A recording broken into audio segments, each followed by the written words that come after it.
Your expected approach time 3-4, approach button 17, the altimeter 2997.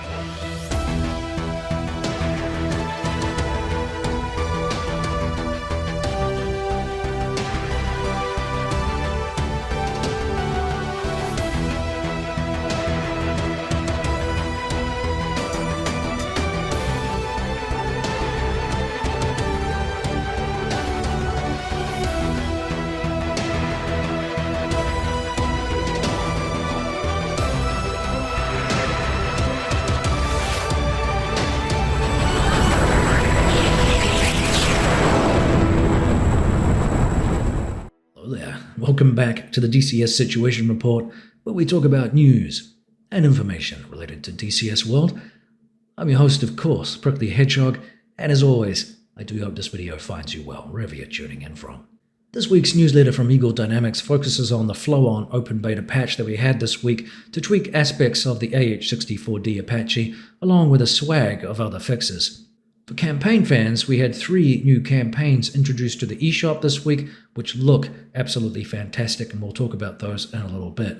I know the campaigns are looking really awesome these days, and the good news is that we've got more coming to keep us occupied for hours over the coming months. Let's start with the patch though, and that changelog, which saw a myriad of fixes to tweak the module of choice as mentioned, the Apache, particularly in the area of desyncing issues in multiplayer that have cropped up. Now, a couple of things to note here. ED has added a nice input command for the trimmer reset. Now, I know the trimmer was causing a lot of problems early on. There were some videos produced by Casmo and Redkite too, how to use that trimmer, and hopefully that is something of a resource for you if you're still struggling with it.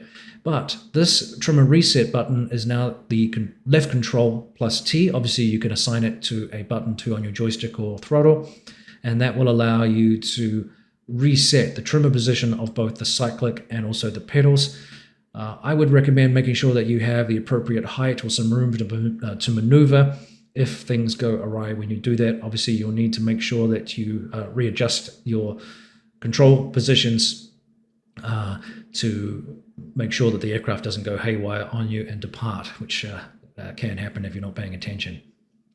Now, a couple of other features too as part of this patch. They've added stability and control augmentation system status indications when you want to see what your controls are doing. This is an added bonus for people that struggle to figure out what's going on and want to monitor their controls, or are demonstrating a control set if you like. So that's a handy thing. They have fixed here the TADS desync from the CPG LMC, which uses Hellfire's missing targets and trajectory and other than direct and multi-crew. They've fixed crashes in avionics, weapons, and AI. They have fixed the TADS desync and multi-crew, which is really important. This includes the lasing as well. The Hellfire apparently can't detect a laser in multiplayer. That was a real problem that we found in the Air Warfare group a few weeks ago. I think Casmo was actually overlooking us there. So there was a little issue there. Plus, we also wondered, one of the players was from New Zealand, so Dagger was there, so we also wondered if there was a little bit of a ping delay as well. But either way, some of this seems to have been fixed or rectified. AI George was not taking lock-on after launch shots. They have updated the repair procedure. The CPG could weapons action switch, but was not seeing Hellfires loaded on the weapons page. The rotors were missing on the flare and the TV TADS display. Cool, so a little of immersion aspect there. The gun was missing the recoil animation. The laser was disabled on the util page. When there was a hot start in multi-crew, the AI George was not tracking targets and drifts. The searchlight wasn't synchronized in the multi-crew. The pilot enables the searchlight. The operator sees only moving, but doesn't see the light itself, so that was rectified. The wheel brake state wasn't synchronized. The radio interference was heard when connecting CPG after cold start in multi-crew. George is a CPG. George was stuck in the loop for the weapon action switching missiles. Park brake, stow and brake. Park brake pull binds weren't working. Can't swap radio frequencies in some cases with the EUFD. AI was misusing the anti-collision lights and landing lights. The AI CPG sometimes forgot to target positions when slaving. Wheel rotation stops on the opposite side from the braking being used. Not ideal there. Unable to set auto range on the guns during engagement. The backup artificial horizon doesn't uncage during cold and dark. The rope length option in the editor was there, but it's not needed for the AH-64, so that's been corrected. If you dump the fuel tanks, the weight remained the same on the helicopter, so that's been fixed, which is good news. Players don't see MVG on other players' helicopters in multiplayer. That's been rectified. The common missile warning system, audio volume, and lamp knobs axes weren't working, and multi-monitor users and George AI menu location was being updated. And the symbology select switch to press for pilot changes the CPG screen also, so that has also been fixed. So as I mentioned, quite a few of those sync issues, and it's good that those have been rectified. It is a lot of fun to fly in multiplayer, and that is one of the benefits of this particular module over many others. And of course, we've got a few multi-crew not helicopters. Well, we do have a few multi-crew helicopters, but this is a really, really fun aircraft. And of course, that is one of the big benefits of it. And one of the features is the multi-crew component. So it's good news that ED is fixing those little issues. Speaking of multiplayer switching and syncing issues, we mentioned a few weeks ago the Tomcat, which received a major update. And one of the features of that update was supposed to be multiplayer seat switching. And this apparently wasn't working. Somebody alerted me to that post video, as I said a few weeks ago. So that has been rectified. They've added a few other things, such as the new DCS flare mechanics. That is still a work in progress, I understand. They've also done some little tweaks to the AI, the autopilot, which is really, really awesome. I enjoyed seeing that in action recently just to test it out. I think it is a huge bonus for the F-14, especially with the Lantern and laser-guided bombing missions. Those are going to be a lot more fun now, a lot easier to handle, because you can lock the aircraft in a gentle turn, which will allow you to still use the Lantern pod to target. They have updated some stuff with the Iceman, or the pilot, so when you're hopping between seats. It's not listed here what those are. They fixed the maneuver flaps not working outside of the standard altimeter pressure. They have fixed the gesture camera clipping issue. And they've updated several IA missions to the latest version, which is good news. And there was a typo on the VDI labels for trim and brightness. So again, little changes, but very, very welcome. Obviously, many aircraft received updates as well. This included the Mirage, the Mig-23, the C-101, the Black Shark, the Viper, the Hornet, the P-47, the JF-17, the Gazelle, the F-5E-2, the Viggen, the Harrier, and of course, the Supercarrier module. So that covers many aircraft. I didn't mention here the World War II aircraft. I don't recall off the top of my head, was there a change there? I don't think there was one listed. So stay tuned for further updates there, and apologies if you were waiting for something specific. One good thing for World War II people though, some general fixes. The unit templates are now available for use in the mission editor again, if that was something that was frustrating you. So good fix there. Other generals fixed the problem with the not working human AI radio communications for many aircraft. That's frustrating when you're trying to do missions and the AI isn't responding to the radio commands. They've restored the runway lighting, and also dust at night was glowing. That has been fixed as well. I will, of course, post a link in the description for the changelog if you're looking for more specific changelog information. The list is pretty extensive, like I mentioned, but it wasn't a huge patch this week. But again, these little fixes are very welcome, especially as mentioned, those syncing issues for multiplayer activities in the Apache. Let's turn now to the last segment in this week's video, which of course is the new campaigns that look absolutely bloody brilliant. We'll start with the Ground Pounders campaign, which is known as Operation Cerberus North. Now, according to the blurb, this mission set is committed to protecting Syrian civilians. The NATO forces under the Joint Syrian Task Force have launched Operation Cerberus North to establish a series of no-fly zones across Syria. As the chain of events in this deadly conflict develops, the regional powers are put on a collision course towards all-out war. Sounds rather familiar given the modern conflicts that we have right now, where multiple actors are involved. You will, of course, need the FA-18C module along with the Syrian map to play the campaign, remember that. Otherwise, you'll remain grounded until those modules are slotted into your game. But if you're humming and hawing about whether or not those two items are worthwhile, I can thoroughly recommend them. And as an owner of both the F-18 and the Syrian map, they are fantastic modules. If you're considering buying the F-18, you should also kick around buying the super carrier as well.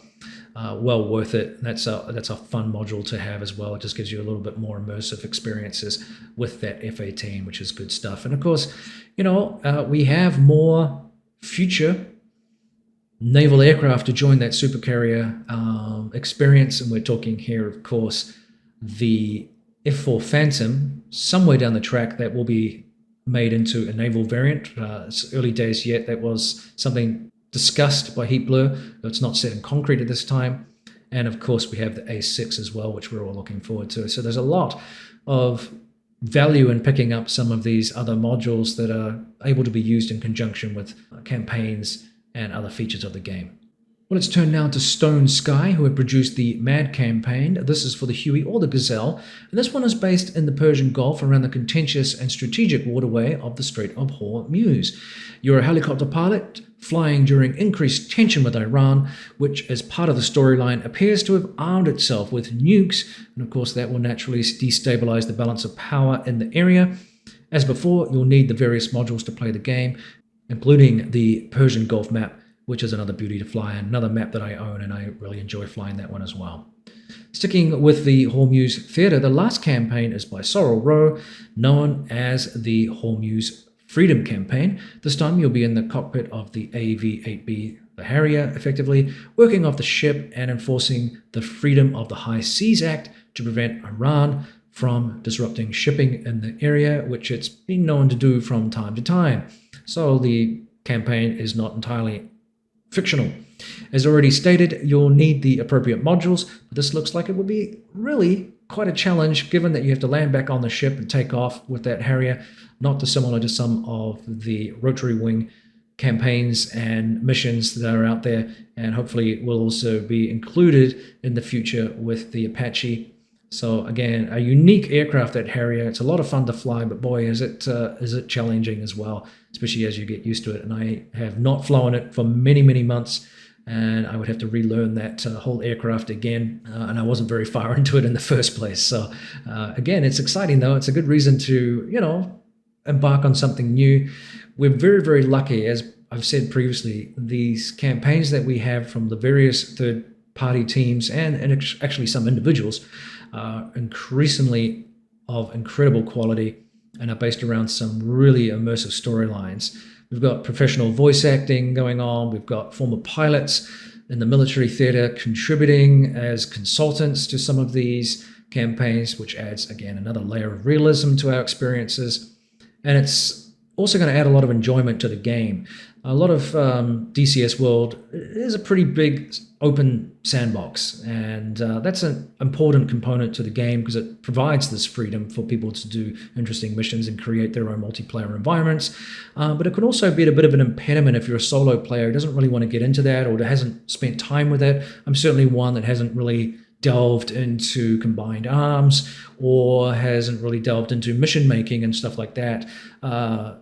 Juice from the Warfare group has been doing some stuff with combined arms, so check out his videos coming up if you want to learn more about that. It is an element of the game that is quite interesting, and it shows the power of this product, but it can also be a little bit of a steep learning curve for people who haven't had any exposure to that, and also takes time, and it can take time away from actually flying if that's something that you're interested in too. So it's a bit of a balance of resources, if you like. So again, if you're looking for something that involves more than just the training campaigns or the training missions or the individual missions and some of the other campaigns that come free with the modules, these campaigns can give you a lot more excitement, involvement, and engagement with a little bit of realism that we're seeing right now as part of these missions to recreate some of the actual mission sets that you would get in real life, which is really, really cool.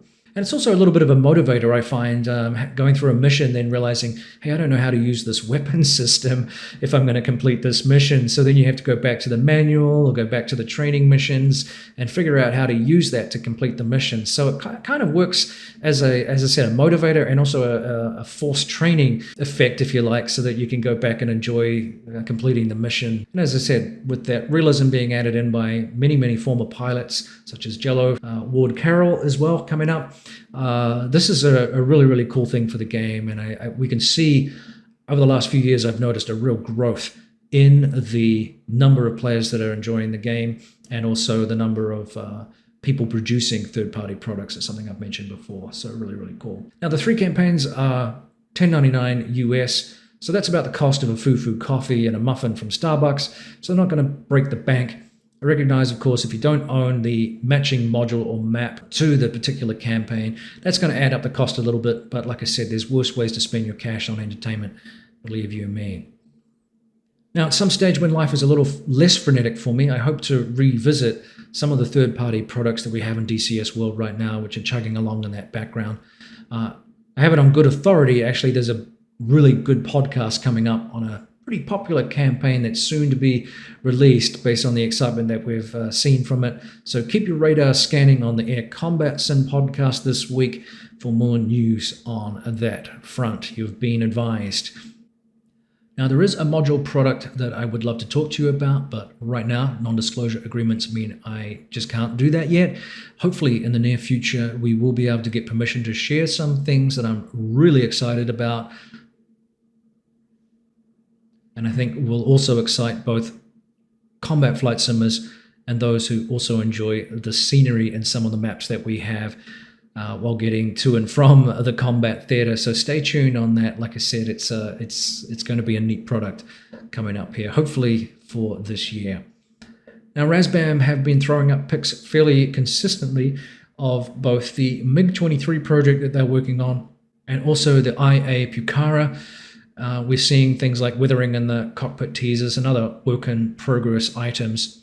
They do have a lot of irons in the fire right now, and hopefully we'll see some more concrete news here on the work that they're doing, particularly with the South Atlantic map and, of course, the F-15E, which remains a much sought after product from the community. Again, keep your radars on, folks. Hopefully we'll see some blips on the screen and some chances to talk about that. I think this brings us to the end of another DCS situation report this week, a relatively short one. Thanks for all the support lately to regular viewers. March was a tough month for the channel as I wasn't really able to produce videos. That was a big setback for the channel. I wasn't really prepared for that. So some lessons from me in terms of management of the brand and the product.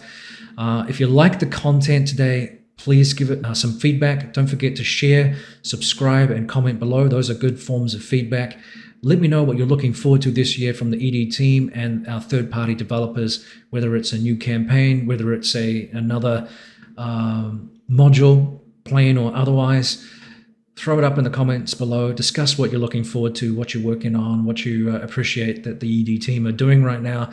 Give them some feedback. Give me some feedback about the channel, and we'll see you next time. Cheers.